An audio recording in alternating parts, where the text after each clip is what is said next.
नमस्कार दोस्तों, मैं आपके साथ हूँ फिर से रहमान सैफ़ी और आज पहुँचा हूँ सचिन वाल्मीकि साहब के पास।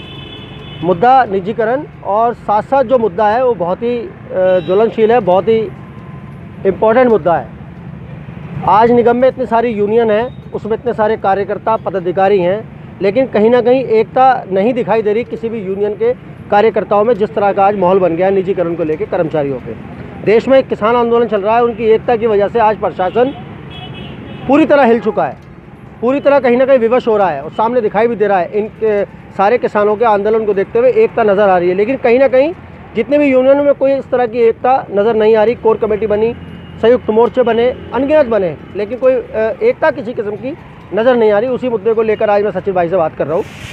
सचिन भाई, मेरे दोनों सवाल ज़रूरी हैं आपसे और उसका बखूबी जवाब दे सकते हो आप। सबसे पहले मैं निजीकरण पर बात करूँगा। निजीकरण को किस तरह से देखते हो आप? आज इतनी सारी यूनियनों के होने के बाद भी वार्ड पर वार्ड निजीकरण में आता जा रहा है। कर्मचारी कहीं ना कहीं परेशान हो रहा है अपनी स्थायी नौकरी से, क्या बताएंगे?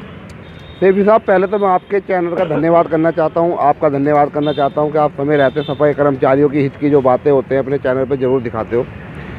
सैफी साहब, ये जो निजीकरण हो रहा, इसके अंदर प्रशासन, सरकार सबकी मिली भगत है। ये इनकी बहुत बड़ी पॉलिसी है कि सफाई कर्मचारियों का निजीकरण किया जाए।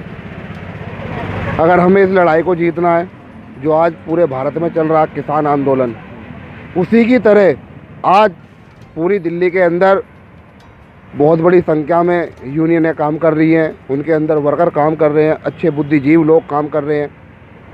उन सबको एकता दिखाने का वक्त आ चुका है।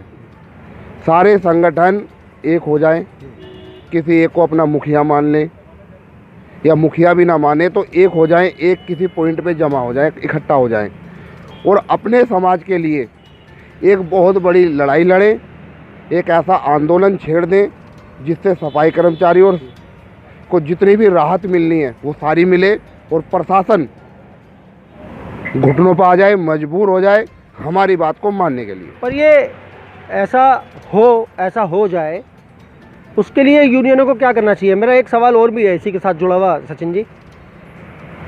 जिस तरह से आज पूर्वी दिल्ली में अगर हम देखें 10 से 15 यूनियन काम करती हैं और पुरजोर तरीके से करती हैं। तकरीबन हर यूनियन में 200 से ज़्यादा लोग हैं। अगर हम हिसाब जोड़ें, एक आंकड़ा बिठाएं, अगर हम 10 यूनियनों का हिसाब जोड़ते हैं तो 200 के हिसाब से 2000 लोग बैठते हैं। अगर वो 2000 लोग अपने कर्मचारी भाइयों के लिए एकत्रित होकर एक मंच के एक बैनर तले काम करना स्टार्ट कर दे तो मुझे लगता है कि निजीकरण क्या कोई भी कर्मचारियों को कोई भी मांग अधूरी नहीं रहेगी। क्या बताएंगे?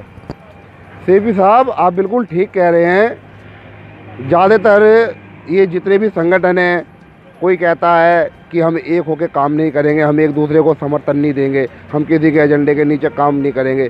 किसी के एजेंडे के नीचे मत काम करो, पर अपने समाज के लिए, उसके हित के लिए इकट्ठा तो हो सकते हो। किसी एक पॉइंट पे इकट्ठा हो जाओ ईडीएमसी के और प्रशासन को ये दिखा दो कि हम एक हैं और आप हमारा निजीकरण नहीं कर सकते। निजीकरण आज का बहुत बड़ा मुद्दा बन चुका है, हर किसी के पेट पे लात लगने वाली है। बिल्कुल सच्चाई है। हमारे जितने भी लोग हैं वो सब भुखमरी के कगार पे धीरे धीरे आ जाएंगे। हम अपने बच्चों को जो पढ़ा रहे हैं, लिखा रहे हैं, अच्छी शिक्षा दे रहे हैं, वो सब नहीं दे पाएंगे। सफाई कर्मचारी जितने भी हमारे भाई हैं वो आएँ या ना आएँ, हम जितने भी संगठन में लोग काम कर रहे हैं, पदाधिकारी हैं, जिन्हें भी भिन्न भिन्न संगठन हैं, उनके सारे पदाधिकारी, चाहे वो ऊंचे लेवल का हो चाहे वो छोटे लेवल का, कोई भी हो, कैसा भी वर्कर हो, उन सबको एक होना पड़ेगा और एक होकर अपनी लड़ाई लड़ो। पूर्वी दिल्ली के अंदर हम ये लड़ाई 1 मिनट में जीत जाएंगे। सैफी साहब, जितने भी संगठन है सबके अध्यक्षों से, महामंत्रियों से, सबसे मैं तो यही प्रार्थना करता हूं कि समय आ गया एक होने का। अगर आज एक नहीं होगे तो कभी एक नहीं होगे और कभी आपका उद्धार नहीं हो पाएगा। सचिन भाई, कहीं ना कहीं ये एकता नहीं हो पा रही, ये इसी वजह से तो प्रशासन हावी नहीं है, इसी वजह से तो ये निजीकरण जैसा मामला नहीं हुआ, या इससे जो मांगे पूरी नहीं हो पा रही, यही वजह तो नहीं है? कहीं यही है सैफी साहब। इन लोगों को पता है कि जो इनकी ताकत है, जो इनकी शक्ति है, चुनाव होने से वो टूट चुकी है। 2 संगठन हमारे यहाँ जीते हुए हैं। सादरा नॉर्थ में जीते हुए संगठन तो चुप बैठे हुए, कोई काम ही नहीं कर रहे। सादरा नॉर्थ में जय भगवान जी, सादरा साउथ में ऊंटवाल जी, वो लोग भी लगे हुए हैं। निजीकरण ना हुए वो काम कर रहे हैं, पर इस वक्त ताकत दिखाने की ज़रूरत है। इन जीते हुए संगठनों को या तो समर्थन देना चाहिए, इनके साथ लग के काम करना चाहिए, या इन जीते हुए संगठनों को जितने भी और संगठन हैं उन सबसे बात करनी चाहिए और एकता दिखानी चाहिए। और अपनी जब तक हम एकता नहीं दिखाएंगे, शक्ति नहीं दिखाएंगे, जब तक प्रशासन नहीं झुकेगा। प्रशासन इसी चीज़ का फ़ायदा उठा रहा है कि इनके अंदर फूट डल चुकी है, ये अलग अलग हो चुके हैं। एक बात और है, इस निजीकरण से जो प्रभाव पड़ा है शायद उन कर्मचारियों को ज़्यादा पड़ा है जो मोहल्लों में काम करती थी, महिलाएं जो मोहल्लों को कवर करती थी पूरा, वो उनकी रोजी रोटी बिल्कुल चली गई है इस निजीकरण से। क्या बताएंगे? देखो, वो भी एक हम लोगों पे ही एक अत्याचार है। हम 10 साल से, 20 साल से, 30 साल से घरों में से कूड़ा उठा रहे हैं, उसको कूड़ेदान पे फेंक रहे हैं। वहाँ हम लोग काम कर रहे हैं 20 रुपये में, 30 रुपये में, 50 रुपये में, इससे ज़्यादा नहीं कर रहे। ठेकेदार के लोग वहाँ काम करेंगे, वो लोग कूड़ा उठाएंगे, तो वहाँ से जो हमको लाभ होता था 10, 20, 50 रुपये का, 100 रुपये का, वो भी हमारा छीना जा रहा है, जिससे हमारे को काफ़ी राहत मिलती थी घरों में। क्योंकि आज भी ऐसे बहुत घर हैं जिनके पास सरकारी नौकरी एमसीडी में नहीं है, उनका गुजारा ही वहाँ से हो रहा है, उन घरों में से कूड़ा उठाकर फेंकने पर। जब भी उनको घर में दाल रोटी का उनका चूल्हा चलता है, जब भी उनका कोई ना कोई हल निकलता, नहीं तो नहीं निकल पाता। ये भी एक बहुत बड़ा कुठाराघात है इस सरकार का और निगम का वाल्मीकि समाज पर। तो एक बहुत बड़ी जानकारी कहीं ना कहीं आज सचिन वाल्मीकि जी ने दी है। विकास झाकड़ है मेरे साथ। विकास, आप भी एक कर्मचारी हैं, हमेशा मैं यही बात पूछता हूँ आपसे, आप किस नज़र से देखते हैं इन सारी बातों को, निजीकरण को और ये एकता के ऊपर क्या बताएंगे? सैफी साहब, सबसे पहले तो मैं आपको आपके चैनल का धन्यवाद करना चाहूँगा। आप समय रहते कर्मचारियों के हित में खड़े रहते हो हमेशा।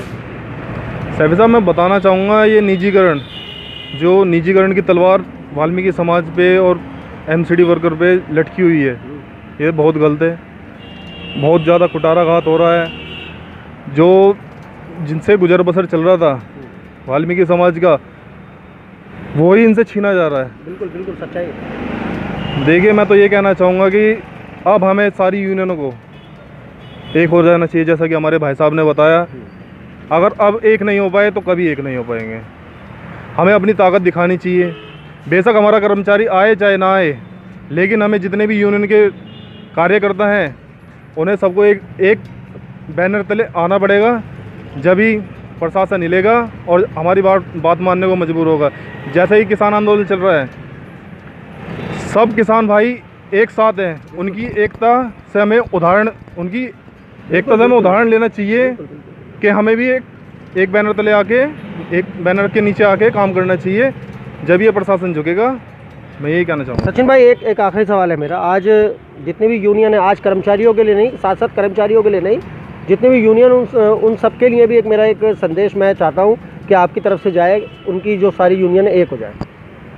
सर, मैं तो यही चाहूँगा, यही मेरा आपके चैनल के माध्यम से संदेश मैं सब लोगों के पास पहुँचाना चाहता हूँ, अपने भाइयों के, कि एक हो जाओ, जाग जाओ। आज नहीं जागे तो फिर कभी नहीं जाग पाओगे। और ये प्रशासन आपको सड़क पे ले आएगा, रोड पे ले आएगा, आपके परिवार, आपके बच्चे, रिश्तेदार भूखमरी के कगार पे आ जाएंगे। एक हो जाओ, ये मत देखो कि हम जीते हुए हैं या हम हारे हुए हैं या हमें कोई पूछ नहीं रहा है। सब एक हो जाओ, एक अपना कोई मुखिया चुन लो, किसी को भी मान लो और अपना समर्थन दे दो, अगर आप इस एमसीडी के अंदर अपनी नौकरियां बचाना चाहते हो तो ये कहीं ना कहीं एक महत्वपूर्ण जानकारी थी सभी यूनियनों के तरफ के लिए, और एक संदेश भी बहुत ज़रूरी जो आप सब लोग सुन रहे हैं इस टाइम।